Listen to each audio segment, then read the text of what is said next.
I wasn't there, of course, at the very beginning, but I have tried to picture it. A sleepy Paris street on a May afternoon, spring blossom trees making shady pools on the warm pavement. The limousine, a sea-green Daimler, turns slowly into a narrow side street and purrs moodily along between parked cars, a darkly gliding, gleaming ship, nudging these smaller boats almost with a loving gesture. Wing mirrors shoot from their moorings, glass and metal ping and scream like gunshots into the afternoon air. At last, the car rests like a wounded bird, the engine breathing distress. It takes 5.5 minutes for the police to arrive. No one has stirred from the interior, but windows have opened in upstairs apartments, and the passerby stands like a statue, staring, mouth in an O, as a policeman, in dark shades, wrenches open the car door. And there she is, Mme. Edith Rouvel. White skeletal hands still clutching the steering wheel, a crone face staring back at him, a mask from the edge of the grave, and when she speaks, it's that voice, the one I have come so recently to know.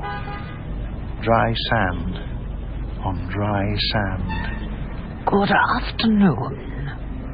Is there something you require? And in the passenger seat, smiling nervously at the policeman, his delicate manservant's hands spread in that fluttery way of his, is Claude Marais, who says in those near-perfect English copybook tones, "I'm so sorry. I told her not to drive. I always tell her." And then, as a kind of sudden afterthought, he opens the glove compartment and brings out a thick wad of 100-franc banknotes, dusty glazed, fresh, unused. "Will this do?" And the policeman, taken aback by both the English and the scene before him, hesitates, distinctly aware that he is in the presence of power and class and patronage and money, which of course he is. And later that night, Mme. Rouvel, after the tiresome formalities of the police station, was to make the decision which was to set this story in motion. Like Vanessa said, my librarian-type tutor lady at my writing class, all stories have to start somewhere, Mr. Sanderson. You should think of them like waves, far out to sea at first, and rolling vast, dark, deep miles before they at last turn over and break with a gentle roar on one's own shaded, waiting coastline. Idiots! What kind of police do we have that will take a gift? I tried, madame. Shall I take your cup? A few extra francs for their greedy wives. What's wrong with them? Will there be anything else, madame? Yes. My properties, there are to be changes. I will start with full breeze. I want Lomas here tomorrow morning, prepared to travel. Very well, madame. Now leave me, I'm tired. Full breeze. Madame's villa near Perpignan. Claude's favourite, as he told me later. Because it was his favourite, it was there he chose to store his secret, a treasure which would bring us together and change both our lives. But that night, as he stood outside the door of Mme. Rouvel's bedroom with her tray in his hand, he was suddenly very uneasy. What was the stick insect up to now? Why was she doing this? He needed to be there. His precious property. The drawing. The girl. But as he stood there in the dark hallway, he of course didn't know then of the Mullinses, nor could he possibly guess the part they were to play in this story, which would begin to unfold like a flower in the coming days. The Mullinses, temporary caretakers at Fall Breeze. Reg and Edna from Rotherham, South Yorkshire. Mr. Fish and Mrs. Chips. Chopping big place, Reg. Look at it. You get an army in there. Turrets, look. Hey, what did he say we have to do?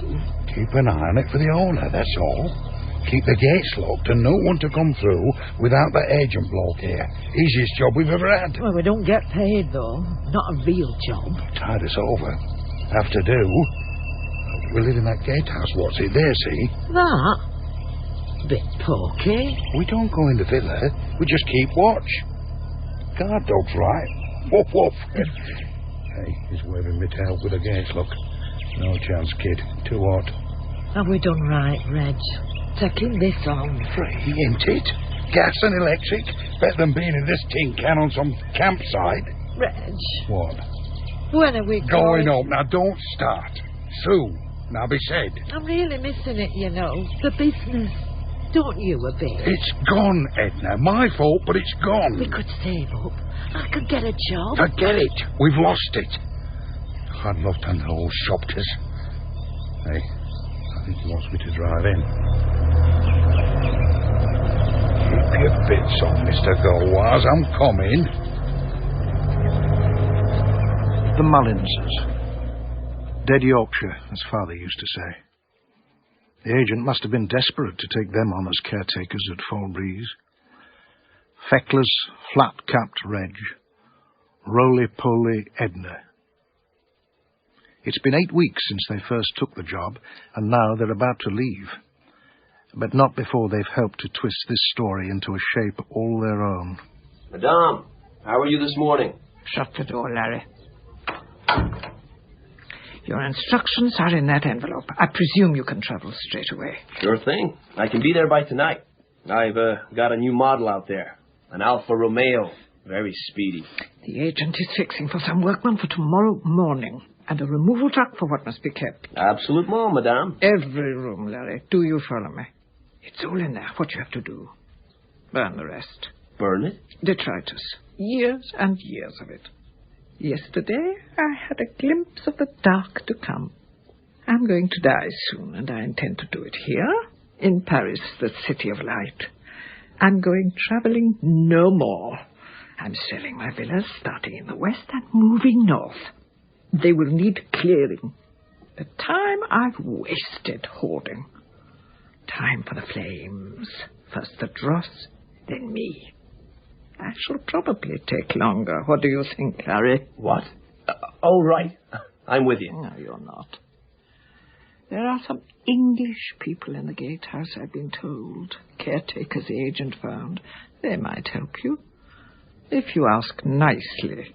The English are like that, Larry. They appreciate a formal, polite approach. Sure. Will do.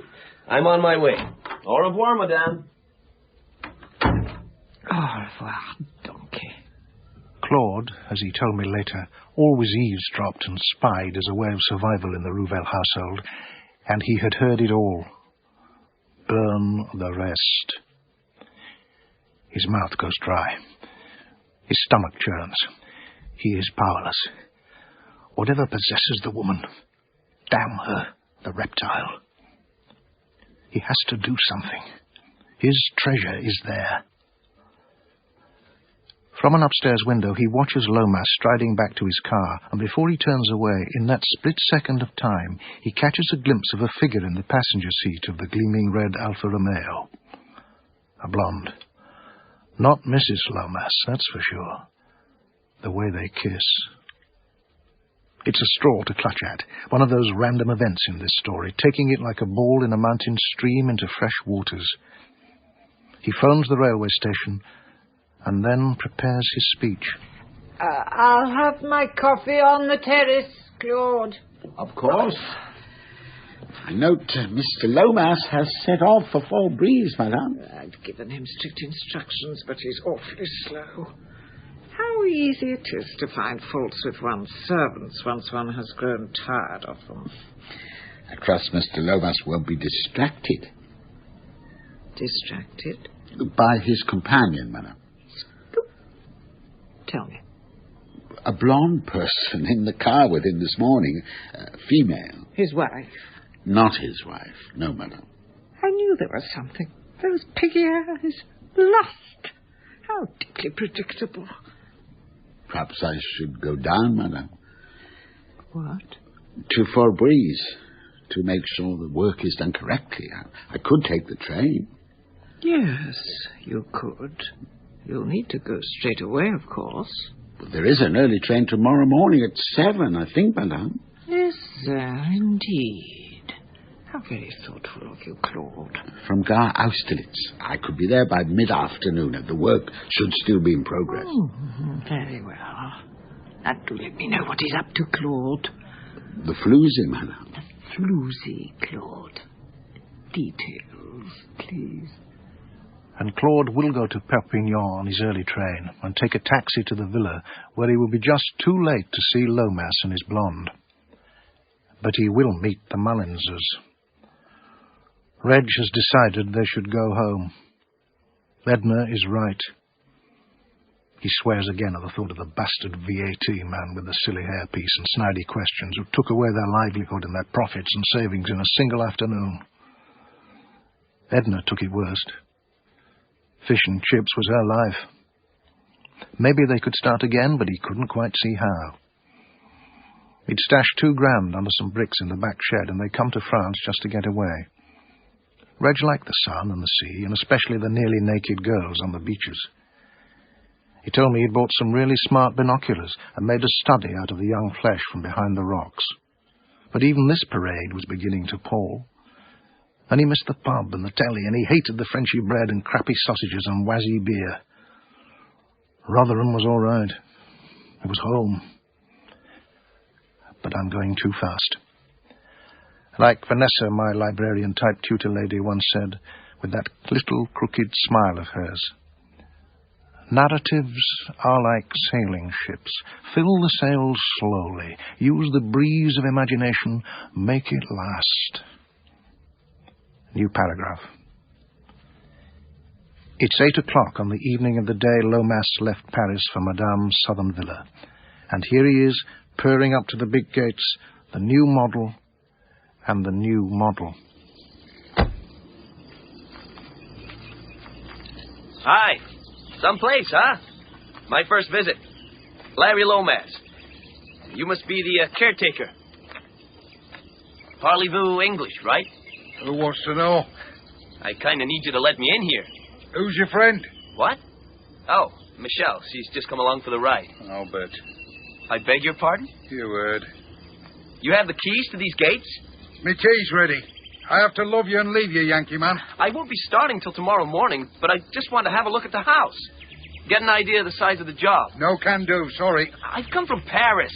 I'm Madame's goddamn accountant, okay? You can let me in. What's your name, fella? No can do.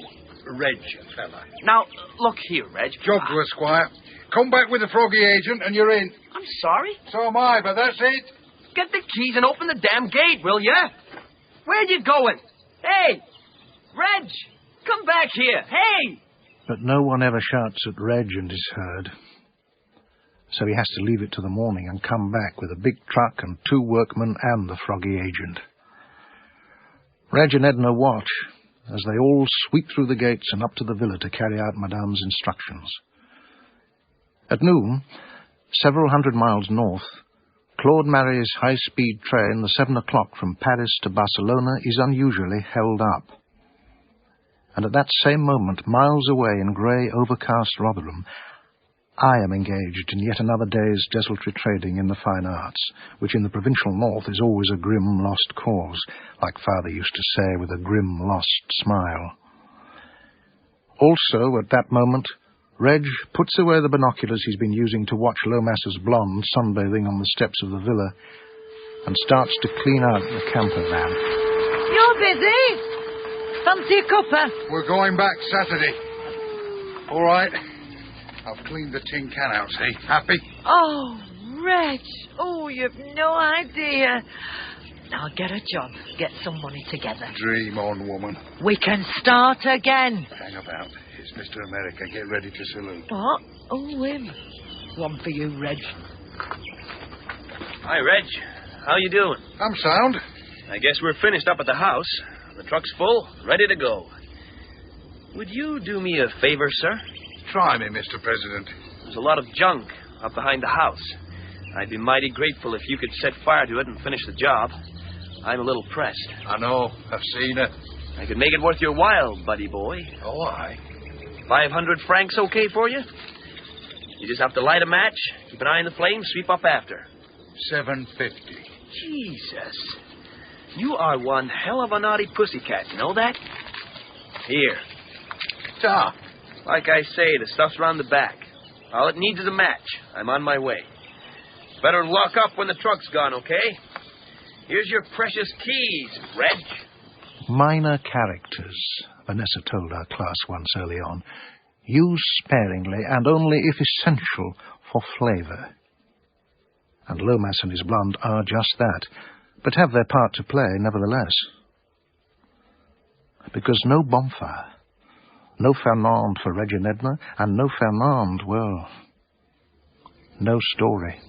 All this stuff shall go up like a Chinese fart, stone dry. Stand back. See this, Reg? What? This folder thing looks posh. Bloody useless Frenchy matches. Where's your lorry, Reg? 75 quid to light a match. He must have been keen to get to that tart. There's a ribbon thing, look. Are we doing this bonfire or what? And about. See this, Reg? What? Drawing. A lass went out on. Where? Interested now. Typical. Let's see. Oh, yeah. Now, what's that say? What? The writing there. Can you read that? My eyes are crap. It says some. It's a nice drawing, isn't it?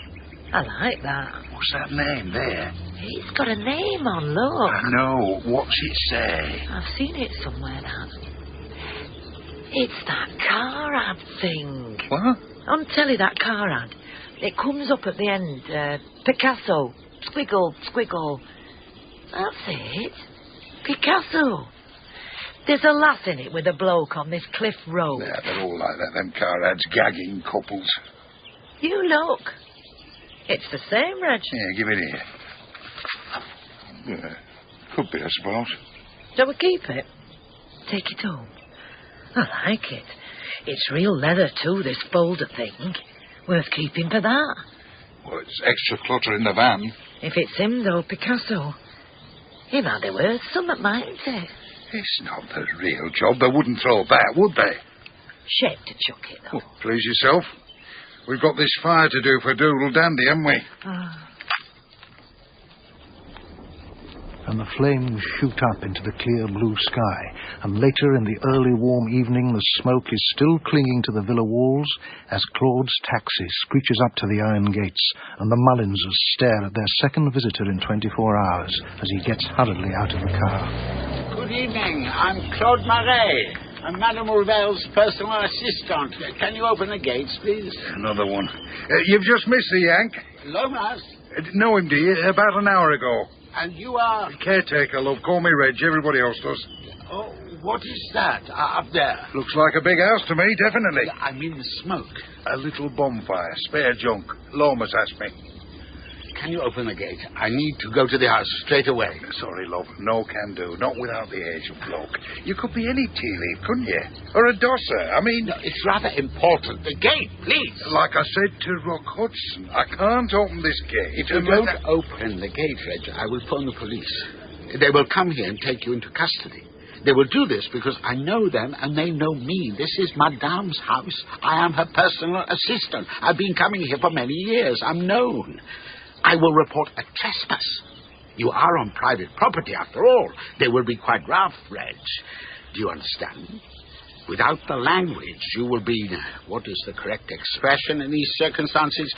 Upshite Creek, yes? The gates, please, now. Go on, mate. We're leaving Saturday anyway. No point in getting yourselves flummoxed out. It's too hot. Open. Shazam.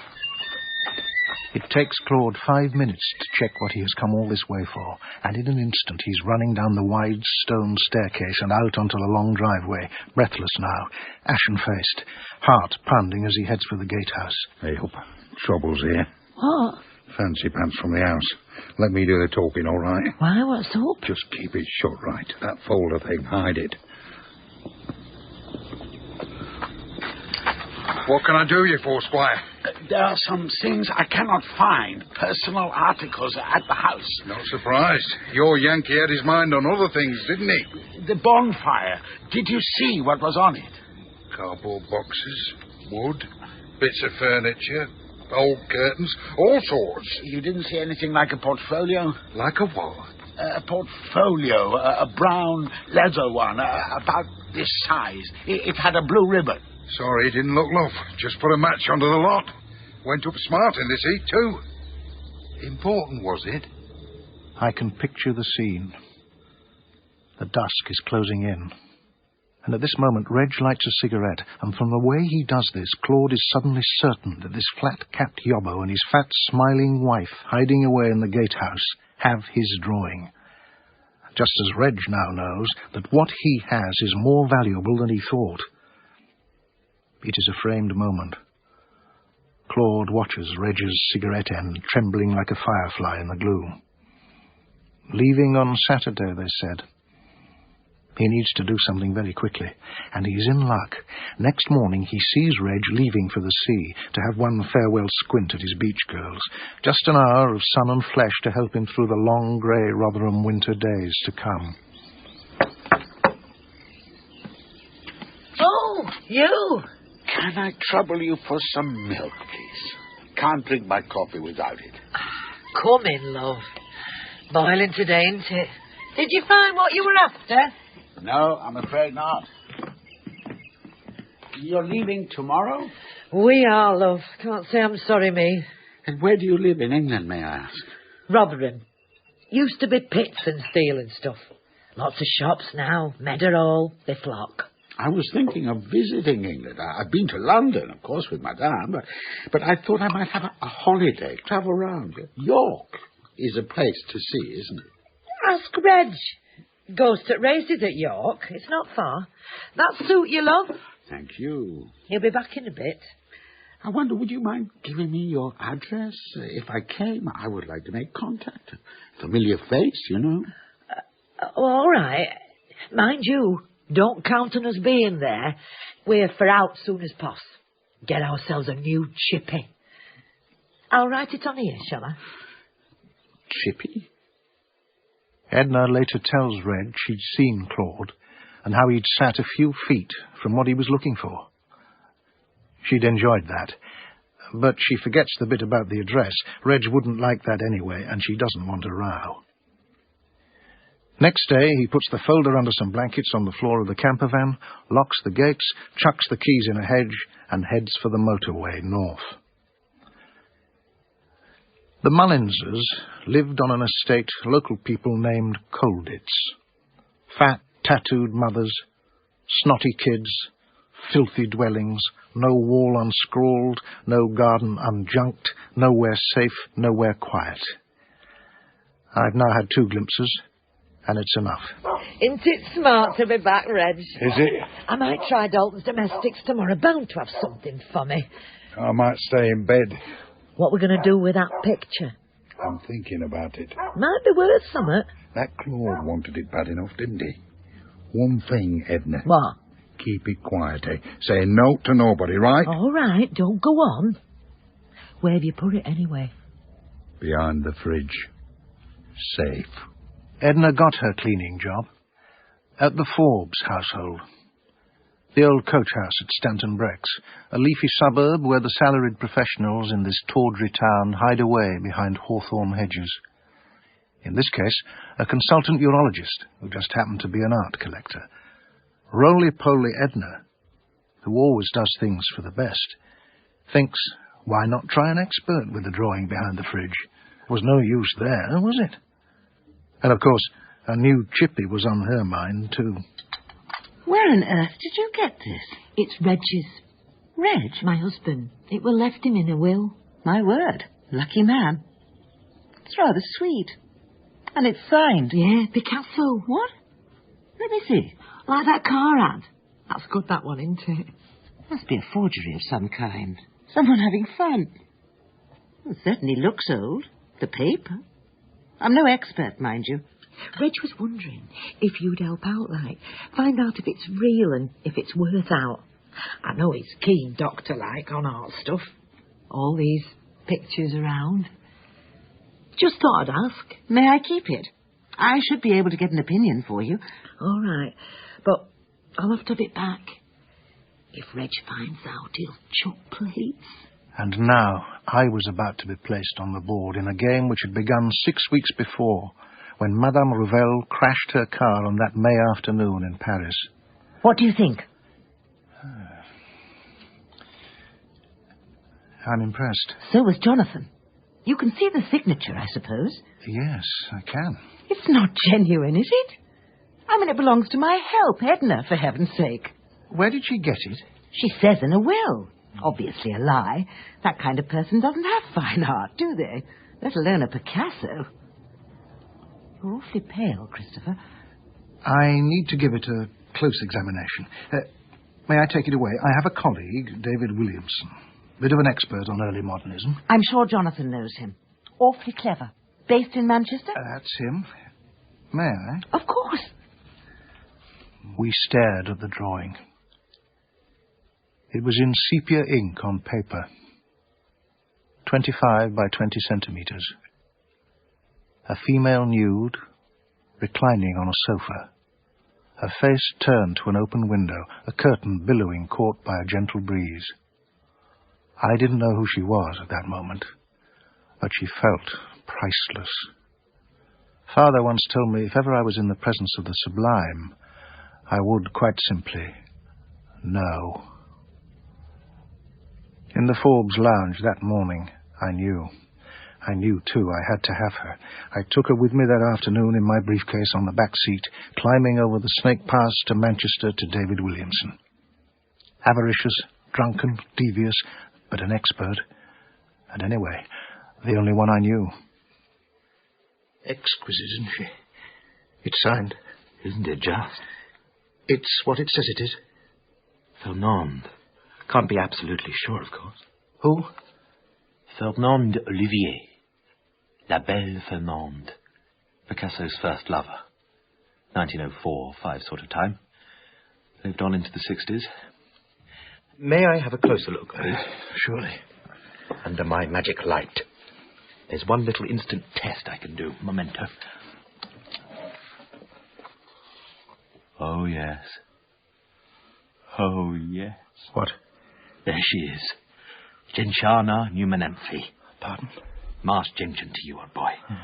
Wildflower. Joubert Fils, the Paris papermakers. That was their watermark. Have a look for yourself and give a little cheer. See? Delicate. My God. She might just be the genuine girl. Unbelievable. Where did you get it, Christopher? It's a long story. She's not mine, I have to say. Yet. Not quite your usual league, if I may say so. No offence, old boy. She'll be very expensive. Should have an armed guard in your car. And the insurance. Stratospheric. Tell me more. You're being awfully coy. It's a long story. Loose ends still. You're going to have to tell me if you're including me in your deal.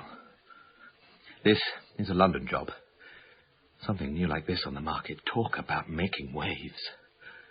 But provenance, Christopher. You know as well as I do how vital that is. We must have provenance. And that's how I first met the Mullinses on their Trashville estate. Good morning. I wonder if I could have a word. Not Jesus, is it? Only Reg doesn't do him. Mrs. Mullins, isn't it? I got your address from Julia Forbes. It's about the drawing you showed her. I'm an art dealer. Chris Sanderson. May I come in a moment, please? Who is he? Oh, God. That's blown it now. It wasn't doing any good behind the fridge, Reg. Stupid mare, I said gobshot. It was just to get an idea. I didn't know she'd blab it round, did I? I'm sorry to butt in, but I might be able to help. This drawing is quite exceptional. Exquisite. I'm prepared to make you an offer, should it be for sale. It isn't. Reg! No. I see. Pity. Can I ask where it came from? We found it. Found it? Well, we stayed in this villa in France. Sort of caretakers for an old woman. Edna, and... shut it. What do you plan to do with it? Not a bleeding clue. Well, like I say, I could help there. I'll be discreet. Is it by him, then? Picasso? I think it might be. I've shown it to a colleague. An expert. He thinks it's genuine. I'll need a little more detail on how you came by it, though. Reg, tell him. Go on, then. It was on a bonfire with other rubbish. This woman... What was her name? No idea. She was in Paris. We were looking after her house, and she had a clear out, and we found it and brought it back. Fair enough? It was discarded. No, it was thrown out. I'm saying. It's not nicked. He thinks we've lifted it, Reg. How much? Sorry? How much for it, then? Well, I think you're looking at 2,000, Mr. Mullins. But I would have to take it with me. A closer inspection, you understand. £2,000? Is that with a leather case included, like? 2 long ones for that. Crackers. I'm also willing to put down 500 now as an act of good faith. I have a studio locally. I'm not going to run away, believe me. I'm a bona fide dealer. Mr. Mullins? 500. Not a cheque, is it? I don't do banks at the moment. Here. Go on, then. I can't do all with it, can I? I was on the edge of pulling off the deal of my dreams. But I should have known. Never rejoice. Make no plans. Other doors were about to open, and when the first key turned, out stepped Claude Marais. A chance sighting of an illicit blonde. A delayed express in the south of France, a missed bonfire and a cup of milk later, and Claude was in Rotherham on the same afternoon I met the Mullinses, and on their doorstep. The snows of circumstance, accident, coincidence, and random chance drifted up behind me. Hello? Listen, kid. That picture thing, a bit of a snack. This froggy's turned up. That silly cow told him where we lived. You better come round. Better still, we'll meet in the pub, the Black Bear, do you know it, behind the cop shop in town. About 6. What's going on? Tell you later. Bring the pick. He wants it back. He what? You have no idea how relieved I am, Mr. Sanderson. Tubs, looky there, Claudio, me old love. I mean, without me, it'd be up in flames. Be right. Rather cheeky, isn't he, Mr. Sanderson? This is my property, and what's more, he told fibs to keep her from me. You took her, and you lied, Reg. I found it, love. Now get it right. You owe me. Take my glasses empty. Who's getting them in? May I see the drawing, please, Mr. Sanderson? What? Oh, sure. Here. I'm going for a Waz. Mine's a pint, by the way. It's Fernande Olivier. Am I right? Clever man. How do you know that? Well, an expert colleague, actually, not me. Then you'll know why I've come so far, Mr. Sanderson. Why it's so important to me. And you'll know how disappointed I am. I was hoping... To acquire an original Picasso drawing on the cheek. Oh, sorry, I couldn't resist that. Regis told you then. Don't worry, I think you and I have the same view of these Mullins people. In a way, I don't blame you. Your English is exceptional, I have to say. Mme Rouvel. She insisted always on English. The language of diplomacy, of culture, the language of money, of the auction room, the language of Americans. I've been with her for over 30 years, always English. She only insists on French when ordering food. So that belongs to her? No, to me. A gift? Not really, no. A long story. I joined Madame's household years ago. She took me in, I suppose. She liked young men, collected us for breakfast. I'd been a bit of a bad boy till then.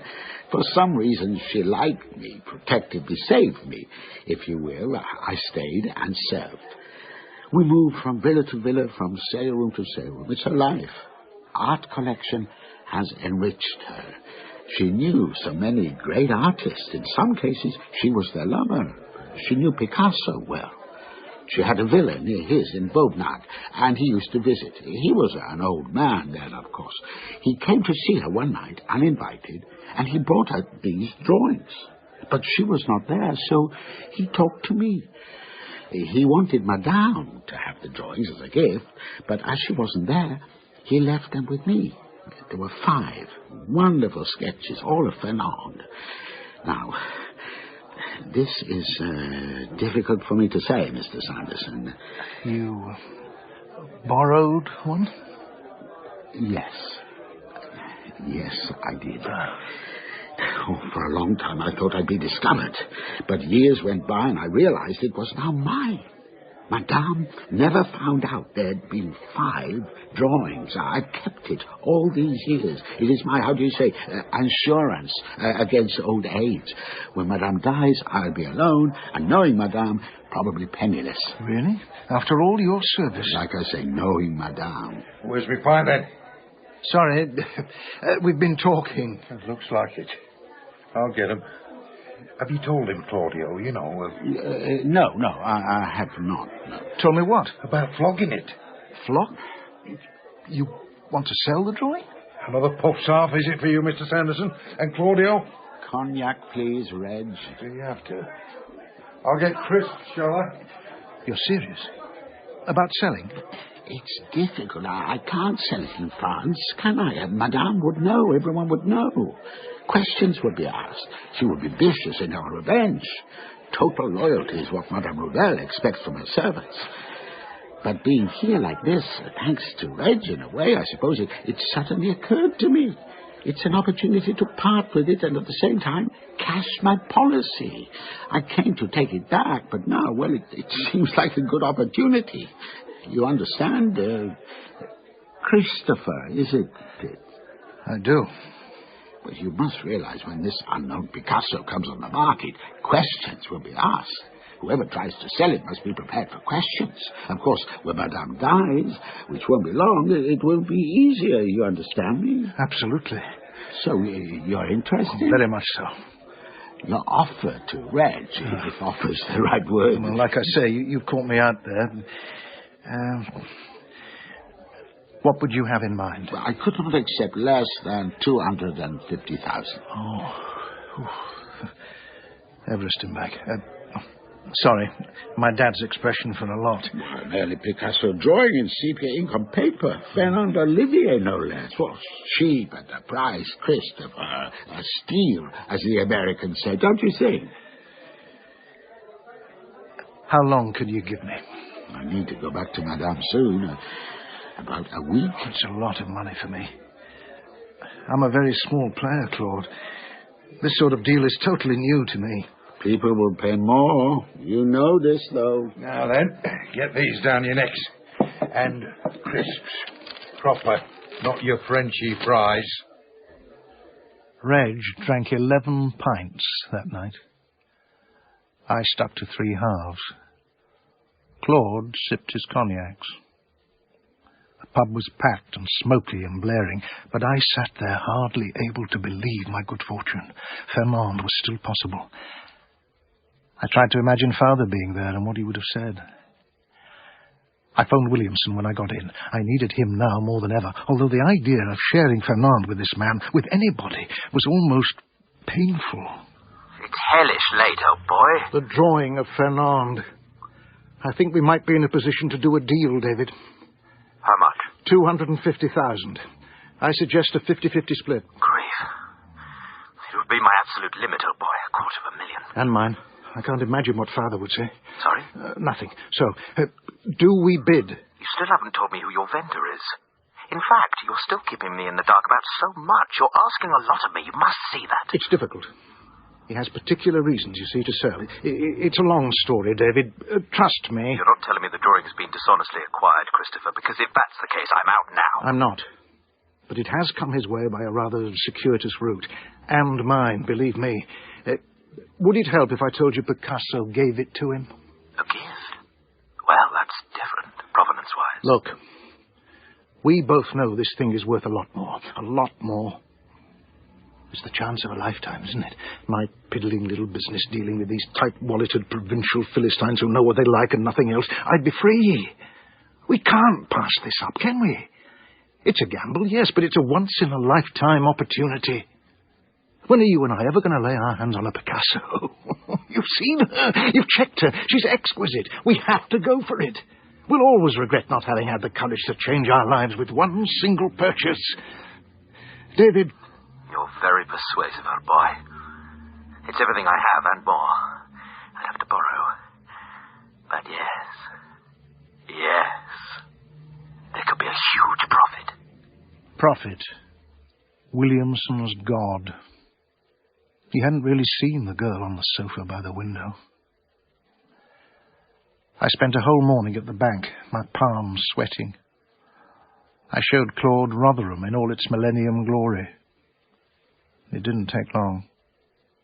I took him to Sheffield, too, to the art galleries, where he was, for some reason, quite entranced by the 2 Buffer Girls by John Rothenstein, staring at the buxom lasses in their headscarves for some time. On the day of the deal, I took him to the countryside, and we sat outside the cafe at Longshore, and I heard myself talking money as if it was someone else, outside me, saying the words. So, you like her? I do, yes. I think the cognac loosened my tongue the other night. I've never told anybody before, about the drawing. It's been my secret for so long, it's almost a relief. When I first saw her at Julia Form's house that day, it was... I don't know how to say it. Love at first sight? What? Well, put like that, not... Well, sort of. You have taste and sensibility, Christopher. So much aren't dealing. It's just about money and ownership and possession and power. But since we are talking about money, perhaps we might come to some agreement. £250,000, you said, I think. Correct. I would prefer a banker's draft, French francs, if that's okay with you. I'll talk to my partner. We could meet tomorrow and finalize the deal. Oh, splendid. Give me your hand. What? Oh, of course. Christopher, it is a pity I have to go back to France so soon. I shall miss you, my friend. I'm so pleased you like her. She was Picasso's first and greatest love. He told me that night. She put an end to his loneliness. You understand me? I think you do. I thought I'd go and see Reg and Edna tonight, say my farewells. How did you know he'd found the drawing in the bonfire? The way he suddenly lit a cigarette in the gloom.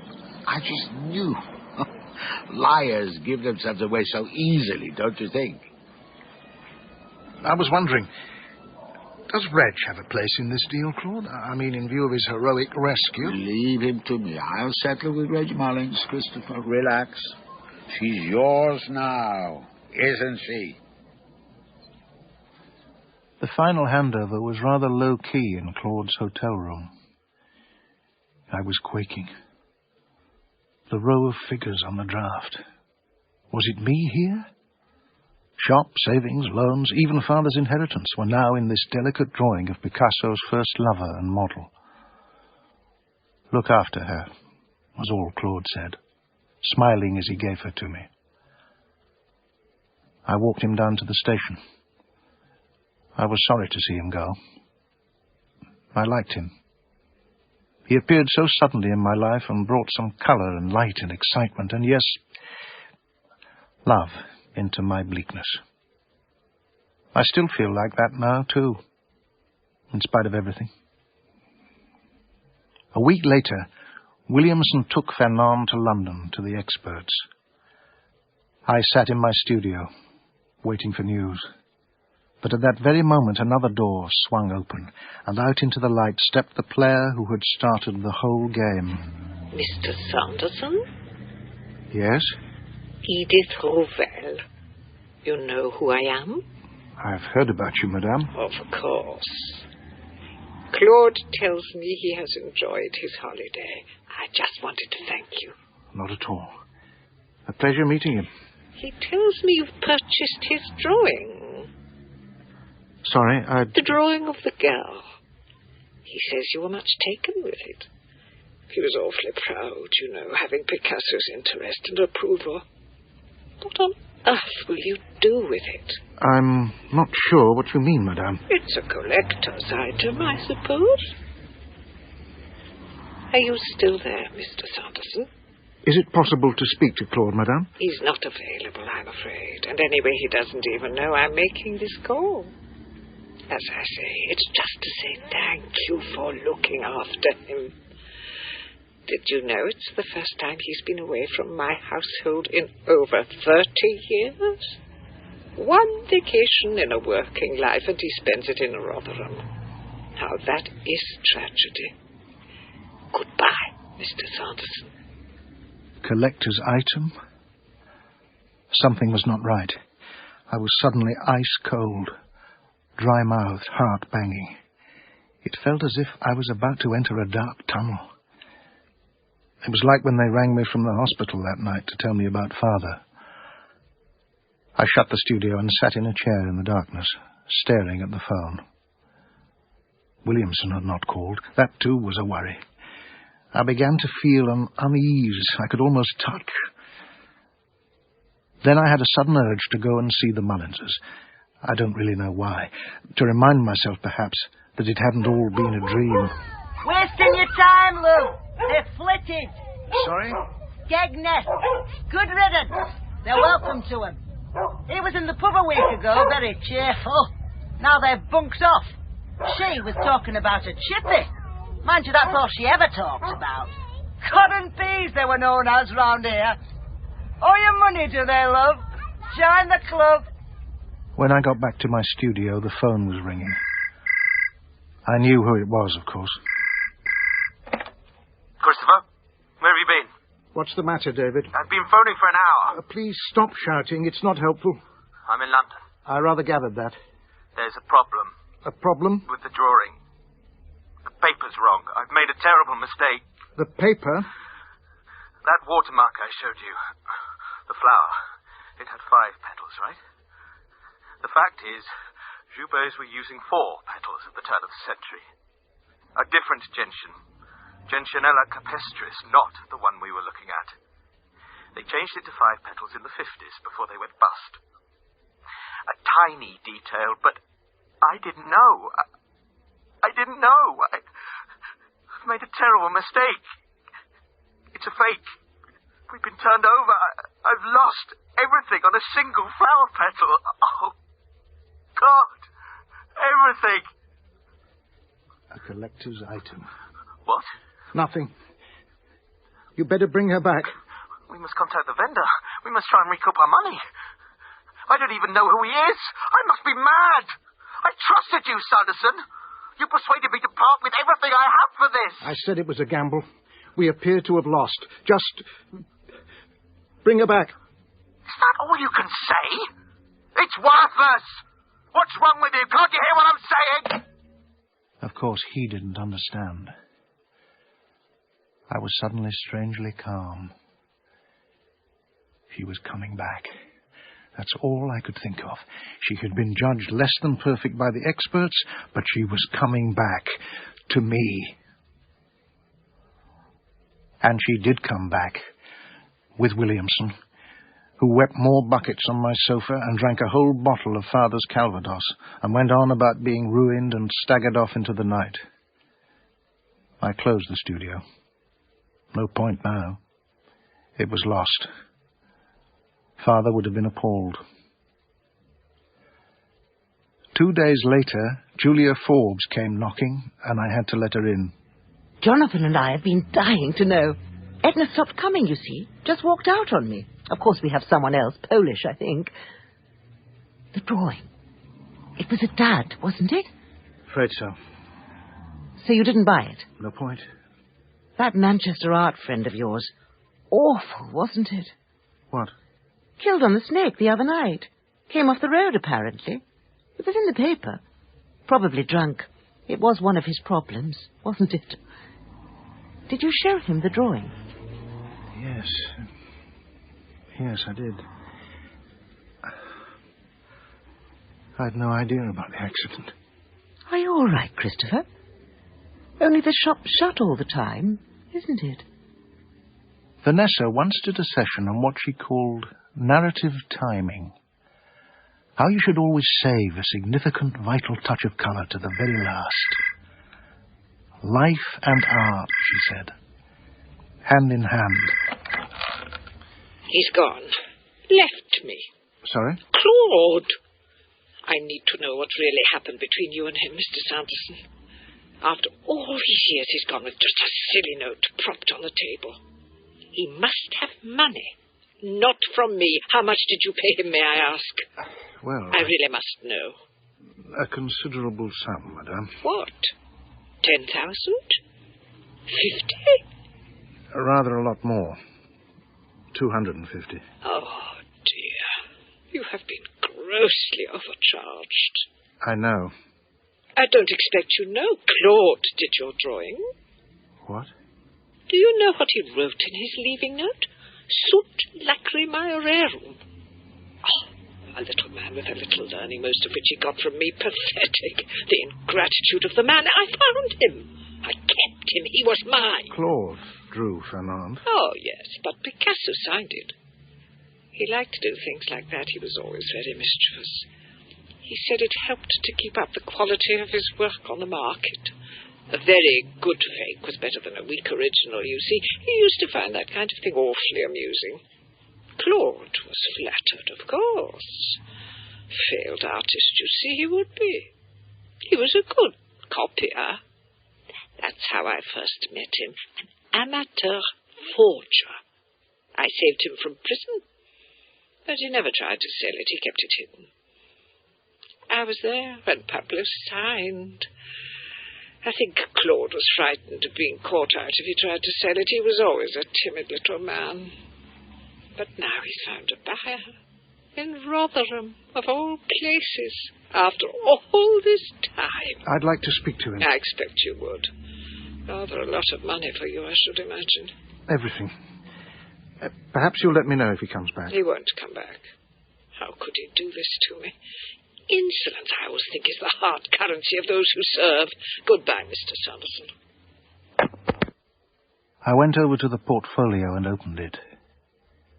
Picasso's Fernande. He had loved her. He had loved Claude's version of her, too. I pictured the scene, the old artist and the young Claude peering down at the drawing, and Madame smiling indulgently at the mischievous conspiracy they were sealing together at that moment to mock the future. Sunt lacrimae rerum. I looked it up. There are tears in all things. This is my last page. I've lost everything, shop, savings, house, and every single item of art Father had so carefully collected. But here she is still, Fernande, blown down time by chance and accident into this mean flat where I'm learning to live on benefits and tasting the flavours of poverty in these dark winter days. There was still one little loose end I had to deal with. It nagged me. Did Reg and Edna know all along? Did they and Claude, what was the expression, stitch me up? I went to Skegness and found their chippy easily enough, the fish fry drifting to me along the rainy seaside streets. Nice piece of cod, Mr. Sanderson. No, thanks. How you diddling, kid? How's Rotherham? As if I cared. You know what happened with the drawing? What drawing? For God's sake. He's winding you up, love. It was a fake. Lot of fuss or nothing, then. We paid a fortune for it, Reg. Little bit of a drawing. You lot of barn pots, if you ask me. I was wondering. What's that, Squire? Did you set me up, Reg? You and Claude. How's that, then? You knew, didn't you? What? That Claude drew the picture. You've lost me, love. Claude drew Fernande and Picasso signed. Never. Did you hear that, Edna? You knew. Admit it. Don't fret. I didn't know aught about aught. Me and my like, we don't know anything. Have some chips. For God's sake. I lost everything. Everything. On the house. Have a cup of tea with it. No, I'm going. Look, he gave me 10 grand, if you must know. A reward for finding the thing in the bonfire. Got a deposit on this shop. Very handy. Set us up, did Claude? Didn't you, Reg? Nice bloke. For a friendship. You ought to shove it in that shop of yours. Try and get a few bob back. It's still a Picasso, isn't it? Near as makes no odds. I haven't got a shop. And no, it isn't. I thought for a mo you'd come for your cash. What? Oh, I'd forgotten my deposit. 100 now and the rest later, so you. Only we need to get this bit going first. What I can't understand is you've still got your picture, haven't you? You were dead keen on her before, weren't you? Exquisite, you said. I mean, she's not different just because Picasso didn't do her, is she? Reg? What? I'll take up your offer. Cod and chips, please. Salt and vinegar. And 1 mug of tea. Large, 1 sugar. Edna, 1 large cod. Now we're frying. A legend on the East Coast, these chips, kid. I've written it all down now. The accidental meetings, choices, interventions, and the pathways taken by everyone involved, which have brought me here to this tiny room. I still have Fernande, of course. I have no regrets and bear no grudges. But I do have a secret hope left, that Claude will walk through my door one day. I imagine him out there somewhere, alone like me, of course, but freer and lighter. I thought I saw him recently when I was out walking early on the moors. I saw a figure coming towards me in the mist, and I was suddenly sure it was Claude. I was about to run to him, but in the next moment I realized I was mistaken. The mist cleared later, and I walked back to town in bright sunshine.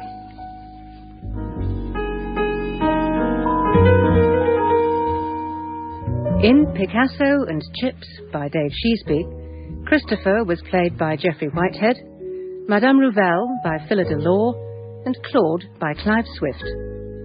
Edna was played by Rachel Davies, Reg by John Hartley, Lomas by Kenny Blyth, Williamson by Tom Arnold, and Julia by Jennie Stoller. The director was David Hunter.